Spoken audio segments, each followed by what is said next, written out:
আসসালামু আলাইকুম ওয়া রাহমাতুল্লাহ। সুপ্রিয় শিক্ষার্থীরা, আশা করি সকলেই ভালো আছো, সুস্থ আছো। আজকে আমি তোমাদের সামনে হাদিসের কুইজ নিয়ে উপস্থিত হয়েছি। এর মাধ্যমে আমাদের কিছু গুরুত্বপূর্ণ প্রশ্নের বিষয়ে আলোচনা হয়ে যাবে, অনেক কিছু জানতে পারবো। আর আমি কোরআন এবং হাদিস নিয়ে বেশ কয়েকটি পিডিএফ, যেগুলা হাদিসের একটা, কোরআনের আর কয়েকটা দিয়েছি। এই কয়টা যদি পড়েন, এর বাইরে থেকে আসার সম্ভাবনা খুবই কম। আমি সেগুলা বাংলাতেও লিখে দিয়েছি, কিছুটা আরবিতেও আছে, সেখানে নির্দেশনাও আছে।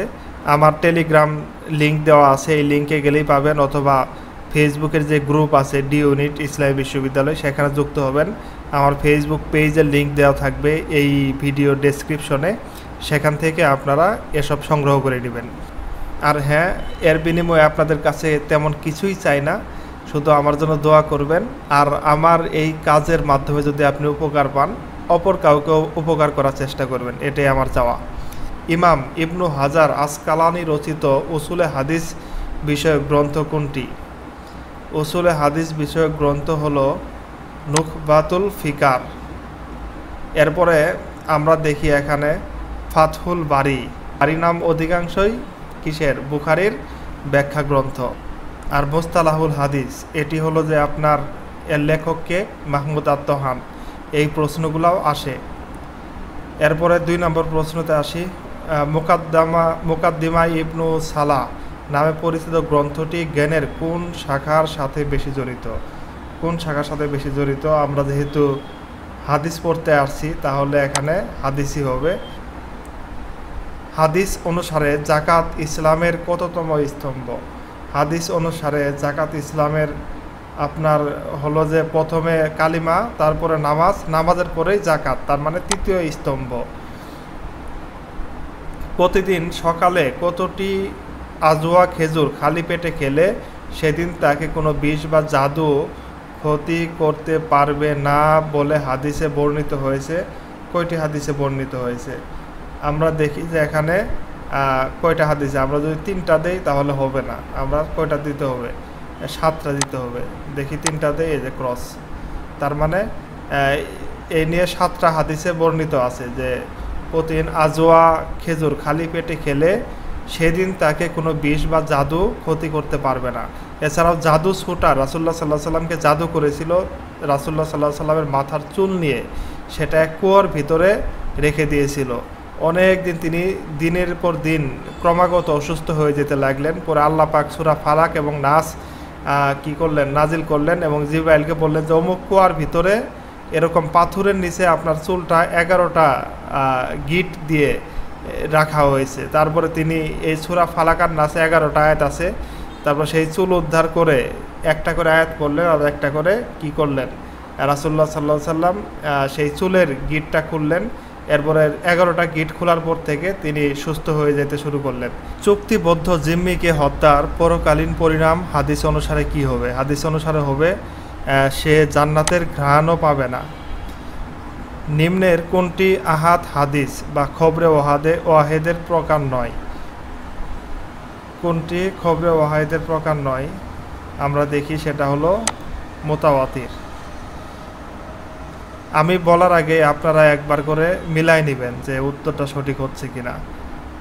জাল হাদিসের বৃহৎ সংকলন আল মাওজুআতুল কুবরা কে লিখেছেন? আপনারা একটা মনে মনে সিলেক্ট করেন, আমি বলতেছি। এটা লিখেছেন ইবনুল জাওজি। আমি আজকেই ওনার একটি বই কিনলাম, এই মাত্র আপনাদের ক্লাস নিতে গিয়েই সেই পার্সেলটা নিয়ে আসলাম। যে বর্ণনাকারী সাধারণ কাজকর্মে মিথ্যা কথা বলেন বলে প্রমাণিত, তার বর্ণিত হাদিসকে পরিভাষায় কি বলে? তার বর্ণিত হাদিসকে পরিভাষায় বলে আল মাতরুক। মাতরুক মানে পরিত্যাজ্য। এই বিষয়ে আমি আগেও বিস্তারিত আলোচনা করেছি। হাদিস বর্ণনা মতে কোন কথা মিজানের পাল্লা সওয়াব দিয়ে পূর্ণ করে দেয়? কোন কথা? সুবহানাল্লাহ, আলহামদুলিল্লাহ, লা ইলাহা ইল্লাল্লাহ। এটা কিন্তু হাদিসের বর্ণনা মতো যাচ্ছে। আলহামদুলিল্লাহ। অত্যাচারীকে কিভাবে সহযোগিতা করতে বলা হয়েছে? অত্যাচারীকে সহযোগিতা করতে বলা হয়েছে কিভাবে? তাকে অত্যাচার থেকে বাধা দিয়ে। এটা কিন্তু হাদিসের একটা উক্তি আর কি। অত্যাচারীকে আমরা কিভাবে সহযোগিতা করব? তাকে আরও অত্যাচার করতে দিয়ে নাকি তাকে অত্যাচার থেকে বাধা দিয়ে তাকে সহযোগিতা করব? মানে উল্টোটা। হাদিসের ভাষ্য অনুযায়ী অন্যায় কাজে বাধা দেওয়ার স্তর কয়টি? আমরা ওই যে মান রাআ মিনকুম মুনকারান ফালিয়ুগাইয়িরু, একটা হাদিস আছে না আব্দুল্লাহ ইবনে মাসউদ রাদিয়াল্লাহু তাআলা আনহু থেকে, সেই হাদিসটা কয়টা বলা হয়েছে? প্রথম হলো যে তুমি হাত দিয়ে দাও, যদি তা না পারো ফাইল্লাম ইস্তাতি, তাহলে কি করো? তাহলে মুখ দিয়ে দাও। যদি মুখ দিয়ে মানে কথার মাধ্যমে না পারো তাহলে কি? ফাবি কলবিহি, তাহলে তোমার কলব দিয়ে দাও। আর যালিকা আদাফুল ঈমান, আর এটা হলো ঈমানের সর্বনিম্ন স্তর, মানে মন থেকে ঘৃণা করা। তো সেই হাদিসটা আমি অনেক দিন আগে ক্লাস 9-এ পড়ছিলাম, তো এটা ক্লাস 9-এর মেশকাত বইয়ে আছে, মাঝে মাঝে আসে। তো আপনাদের জন্য এই হাদিসটাও গুরুত্বপূর্ণ হতে পারে। আমি তো পরিপূর্ণ মুখস্থ নাই, কোনো রকম বললাম, আপনারা এটা বই থেকে ভালো করে দেখে নিন। যে 7 প্রকার লোক কিয়ামতের দিন আরশের ছায়াতলে স্থান পাবে, তাদের মধ্যে তৃতীয় কোন প্রকার ব্যক্তি? বলেন তো তৃতীয় কোনটা? প্রথম হলো ন্যায় বিচারক বাদশাহ, দ্বিতীয় হলো আপনার দ্বিতীয়টা আমার মনে নাই, তবে তৃতীয়টা হইতে পারে যে মসজিদের সাথে, মানে যার অন্তরটা মোয়াল্লাকা, মসজিদের সাথে কি হয়ে থাকে? অন্তর ঝুলে থাকে, সম্পৃক্ত থাকে, এটা হলো তৃতীয়। অধিকাংশ মানুষ কোন দুটি নিয়ামতের ক্ষেত্রে ধোঁকায় পড়ে যায়? কোন দুটি নিয়ামতের ক্ষেত্রে ধোঁকায় পড়ে যায় বলেন তো? ধোঁকা পড়ে যায় বেশিরভাগ এই যে সুস্থতার অবসর, এই দুইটা নিয়ামত পাওয়ার পরও মানুষ সৎ ব্যবহার করতে পারে না। বদনজর লাগার বিষয়টা কি সত্য? হ্যাঁ, অবশ্যই সত্য। বদনজর বা আপনার কি বলে এটা, মানুষের নজর যে খারাপ লাগলে সেটা আসলে সমস্যা হইতে পারে, সেটা সত্য, হাদিস দ্বারা, একাধিক হাদিস দ্বারা প্রমাণিত। সালামের মাধ্যমে ভালোবাসা বৃদ্ধি পায় মর্মে হাদিসটি রাবিকে, এটা কিন্তু মেশকাত শরীফের একদম প্রথম দিকেই আছে যে তুকিউস সালাম, তোমরা, মানে অনেকগুলো হাদিস আছে যে মানুষকে খাওয়াও আর সালাম দাও। তো আর এই সালাম এর আরবিটা আমার এই মুহূর্তে মনে পড়তেছে না, যে সালাম কি করে? সালাম দিলে মানুষের মধ্যে পরস্পর ভালোবাসা, মহব্বত বৃদ্ধি পায়। এটা এই হাদিসটা একদম মানে দাখিলের 9ম শ্রেণীর একদম প্রথম দিকে আছে। তো এই হাদিসটার রাবিকে, এর রাবি হলেন হযরত আবু হুরায়রা রাদিয়াল্লাহু তাআলা আনহু। হাদিস শাস্ত্রে মহিলাদের অবদান সংক্রান্ত 40 খণ্ডে সমাপ্ত আল মুহাদ্দিসাত নামক গ্রন্থটি কে রচনা করেছেন? এটা কিন্তু গুরুত্বপূর্ণ বিষয়। কে রচনা করেছেন? এটা রচনা করেছেন ডক্টর আকরাম নদভী। মৃত্যুকে অধিক স্মরণকারী, পরকালের উত্তম প্রস্তুতি গ্রহণকারীকে হাদিসে কি বলা হয়েছে? হাদিসে বলা হয়েছে সর্বাধিক কি হবে? সর্বাধিক বুদ্ধিমান মুমিন। এটা আলোকিত জ্ঞানীতে সম্ভবত প্রশ্ন, এরকম একটা প্রশ্ন এসেছিল, সর্বাধিক বুদ্ধিমান মুমিন। এরপরে বাংলা ভাষায় জাল হাদিসের বিখ্যাত প্রচলিত ভুল বইটি কে লেখেন? এটা মুফতি মুহাম্মদ আব্দুল মালেক। এখানে কিন্তু 4 জনই প্রসিদ্ধ আলেম। আর এখানে যদি আবার থাকতো আবদুল্লাহ জাহাঙ্গীর স্যার, তিনি আল হাদিস বিভাগের শিক্ষক ছিলেন ইসলামী বিশ্ববিদ্যালয়ের। তিনার একটা বই আছে জাল হাদিস নিয়ে, সেই বইটার নাম কি? কে বলতে পারেন? উনি কিন্তু আরবি সাহিত্যের ছাত্র ছিলেন, কিন্তু বিশাল হাদিস বিশারদ, হাদিস ফিকা নিয়ে অনেক লেখা আছে। আমি আপনাদের কাছে জানতে চাচ্ছি যে স্যারের বইটির নাম কি? আপনারা অনেকেই দেখেছেন, হয়তো বা পড়েছেনও, কমেন্টে লিখবেন যাতে সবাই জানতে পারে। হাদিস অনুসারে রাসূলুল্লাহ সাল্লাল্লাহু আলাইহি সাল্লাম কয়টি বিষয়কে সৌভাগ্যের প্রতীক বলেছেন? কয়টি বিষয়কে বলেছেন তিনি? সম্ভবত, আমি এটা কনফিউজড, 4টি। আচ্ছা, হ্যাঁ 4টি। আচ্ছা, তাহলে 4টি বিষয়কে, এটা আসলে কোন হাদিস থেকে এসেছে এটা আমি এখন খেয়াল করতে পারতেছি না। আয়েশা রাদিয়াল্লাহু তাআলা আনহা কতটি হাদিস বর্ণনা করেন? এটা আরেকটা খুব গুরুত্বপূর্ণ বিষয়। নারী সাহাবীদের মধ্যে আয়েশা রাদিয়াল্লাহু তাআলা আনহা সবচেয়ে বেশি হাদিস বর্ণনা করেছেন। ইমাম বুখারী রহমাতুল্লাহ আলাইহির প্রকৃত নাম কি, এই যার একটা গুরুত্বপূর্ণ বিষয়।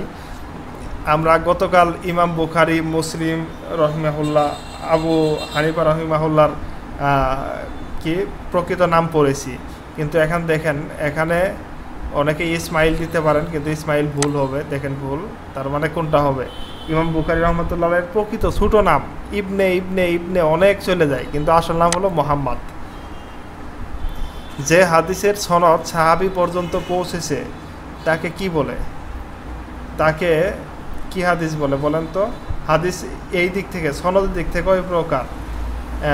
এখানে এই যে মওকুফ, মারফু আর কি মাকতু, যেটা সাহাবী পর্যন্ত যার সনদ পৌঁছেছে তাকে মওকুফ বলে, আর মাকতু যেটা তাবেঈ পর্যন্ত পৌঁছেছে হলো সিরাজুল ওয়াহাজ। এটা হাদিসের ব্যাখ্যা গ্রন্থ।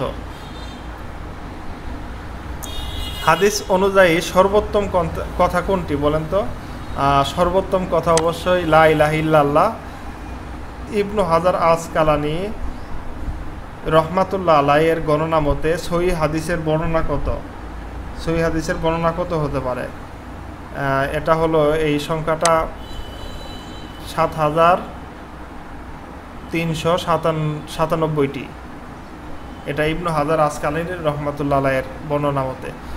বিংশ শতাব্দীর কোন মুহাদ্দিসকে খাদিমুস সুন্নাহ উপাধিতে আখ্যায়িত করা হয়? কোন মুহাদ্দিসকে? আমরা দেখি, এটা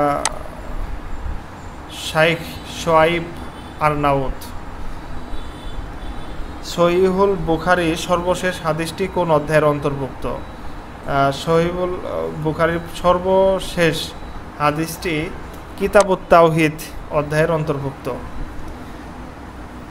হাদিস বিষয়ক গ্রন্থ আল আদাবুল মুফরাদ লেখককে? এটা কিন্তু খুব গুরুত্বপূর্ণ বিষয়। এটার লেখককে? এটার লেখক হলেন ইমাম বুখারী রহমাতুল্লাহ আলাইহি। কোন হাদিসের কিতাব জামি হওয়ার জন্য 8টি প্রধান শিরোনামের হাদিস থাকা জরুরি, তার কোনটি কম থাকায় সহিহ মুসলিম জামি নামে আখ্যায়িত হয়নি? মানে কোনো হাদিসের কিতাব জামি হওয়ার জন্য তার 8টা কি লাগে? 8টা শর্ত লাগে, ঠিক আছে? সেই 8টার মধ্যে কোনটা কম থাকায়, তাফসির কম থাকায় জামি বলে আখ্যায়িত হয়নি। রিয়াদুস সালেহিন নামক হাদিস গ্রন্থটি কে লিখেছেন? এটাও গুরুত্বপূর্ণ বিষয়। এটা কে লিখেছেন? এটা লিখেছেন কে? ইমাম নববী রহমাতুল্লাহ আলাইহি। হাদিস অনুযায়ী নিম্নের কোন কাজটি করলে মানুষের অভিশাপ পেতে হয়?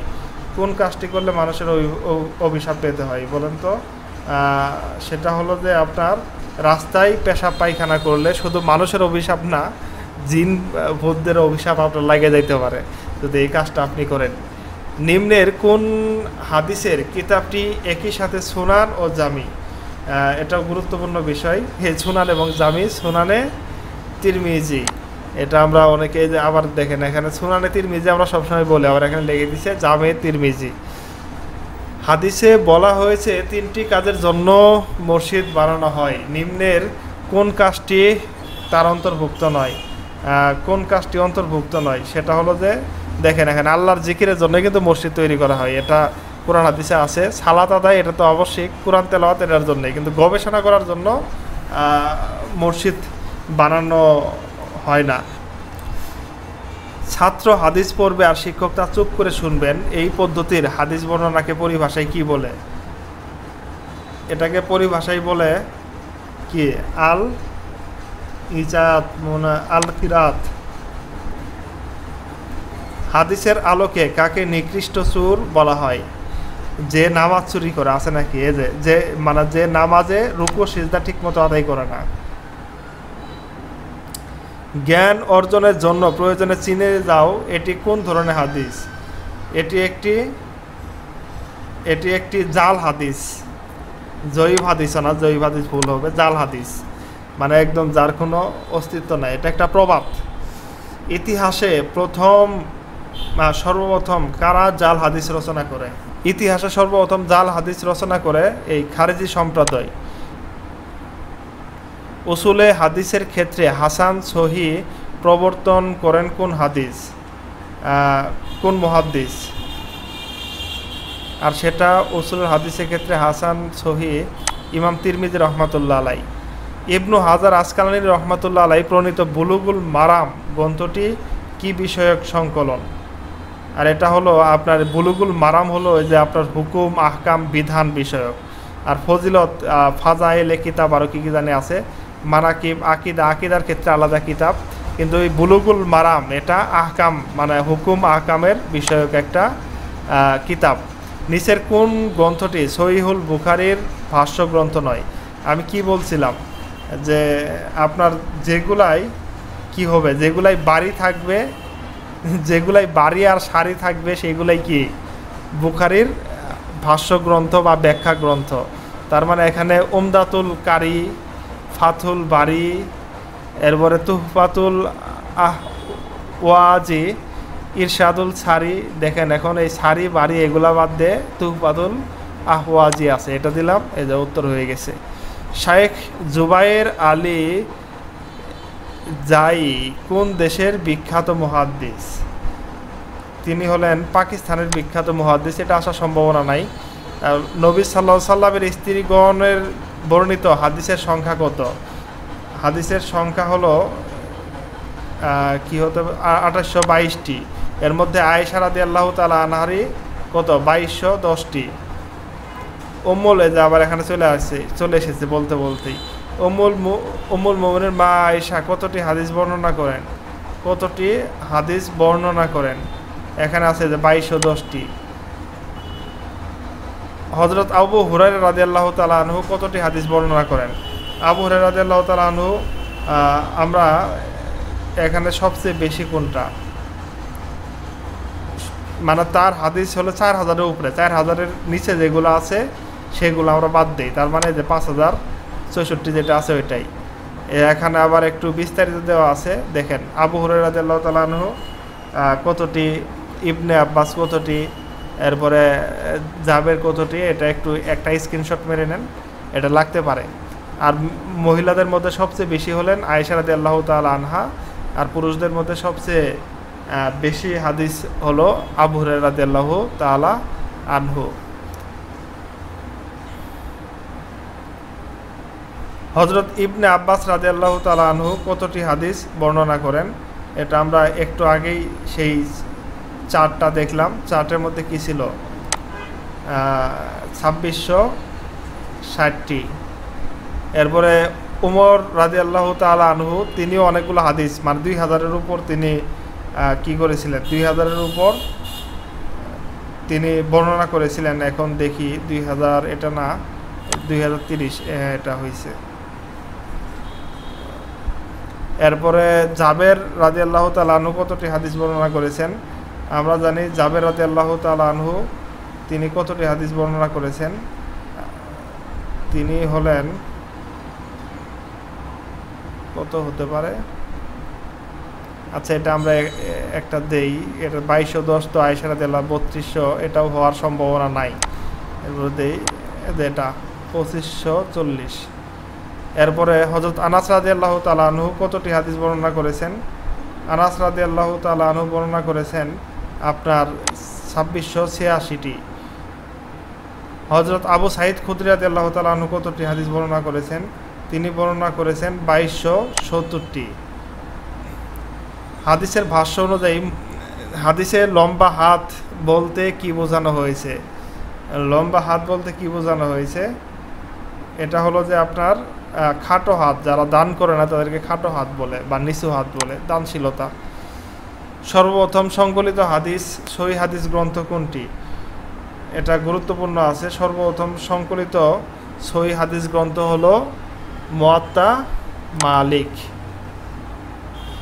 হুব্বুল ওতানি মিনাল ঈমান, দেশপ্রেম ঈমানের অঙ্গ, এটি কোন ধরনের হাদিস? এটি হলো একটি বানোয়াট হাদিস। সহিহুল হাদিস বুখারী হাদিস গ্রন্থটিতে সর্বমোট কতটি হাদিস সংকলিত হয়েছে? সর্বমোট এই সংখ্যাগুলো মনে রাখা কঠিন, 7397টি। এরপরে আপনি না হলে মহাবিশ্ব সৃষ্টি করতাম না, এটি কোন ধরনের হাদিস? এটি হলো আপনার এটিও ওই যে বানোয়াট হাদিস। আমাদের দেশে প্রচুর বানোয়াট জাল মৌজু হাদিস মানে ব্যাপক চলে, এক কথায় বন ভাঙ্গা মসজিদ ভাঙ্গা সমান, আর কিছু বলার নাই। এইগুলো আবার বলতে গেলে অনেক মানুষের মনও ভেঙে যায়, অনেক আলেম ওলামা ইসলামী ঘরানা মানুষের। হাদিস অনুযায়ী কোন আমলের ফজিলত জানলে মানুষ লটারি করত? কোন আমলের ফজিলত? সেটা হলো যে আপনার এই যে আজান ও সালাতের প্রথম কাতারে দাঁড়ানো, এটা জানলে মানুষ কি করত? লটারি করে আগে আগে যায় দাঁড়াইতো। হাদিস অনুযায়ী কোন দুই বন্ধু কিয়ামতের দিন আরশের নিচে ছায়া পাবে? বলেন তো কোন দুই বন্ধু? যারা আল্লাহর জন্য একে অপরকে হুব্বু লিল্লাহ বুগদু লিল্লাহ, ভালোবাসা আল্লাহর জন্য, আবার কি ঘৃণাও আল্লাহর জন্য। যারা অজ্ঞাত সারে স্ত্রী ও কন্যা অশ্লীল আচরণে লিপ্ত হয়, জ্ঞাত সারে মানে তার জানার পরেই, ঠিক আছে, অজ্ঞাত সারে না, এটা ভুল বলছিলাম, তাকে হাদিসে বলা হয়েছে দাইয়ুস, মানে সে জানে তার স্ত্রী কন্যা অশ্লীল আচরণে বেপরদায় বেহায়াপনায় দিন কাটাচ্ছে, এরপরও সে বাধা দিচ্ছে না, তাকে হাদিসে বলা হচ্ছে দাইয়ুস। আর দাইয়ুস কি করবে? জান্নাতে প্রবেশ করবে না। আবেদদের উপর আলিমদের বড় মর্যাদা রয়েছে মর্মে হাদিসের কি ধরনের উপমা দেওয়া হয়েছে? কি ধরনের উপমা দেওয়া হয়েছে? যেমন তারকারাজির মাঝে চাঁদ, মানে অনেকগুলো আবেদ, তার মধ্যে একজন আলেমের মর্যাদা দেওয়া হয়েছে অনেকগুলো তারার মধ্যে একটা চাঁদ। হাদিসের আলোকে কোন দুটি নাম সবচেয়ে বিশ্বস্ত ও বাস্তবসম্মত? বলেন তো কোন দুটি নাম সবচেয়ে বিশ্বস্ত ও বাস্তবসম্মত? এটা হাদিসের আলোকে যুবন কাফি না, বখিল হলো আপনার কৃপণ, এগুলার হার যুদ্ধ মুররা এগুলা না, তাহলে হারিস ও হাম্মাম, এটাই হাদিস ও হাম্মাম, এটা হলো হাদিসের আলোকে সবচেয়ে বাস্তবসম্মত নাম। অনেকক্ষণ দীর্ঘ ক্লাস হয়ে গেলে এতক্ষণ আমি ক্লাস নেই না, আমার নিজেরই মুখ ব্যথা করতেছে কথা বলতে বলতে। ভালো থাকবেন, সুস্থ থাকবেন, পরবর্তী ক্লাসের জন্য অপেক্ষা করেন, দোয়া করবেন। আসসালামু আলাইকুম।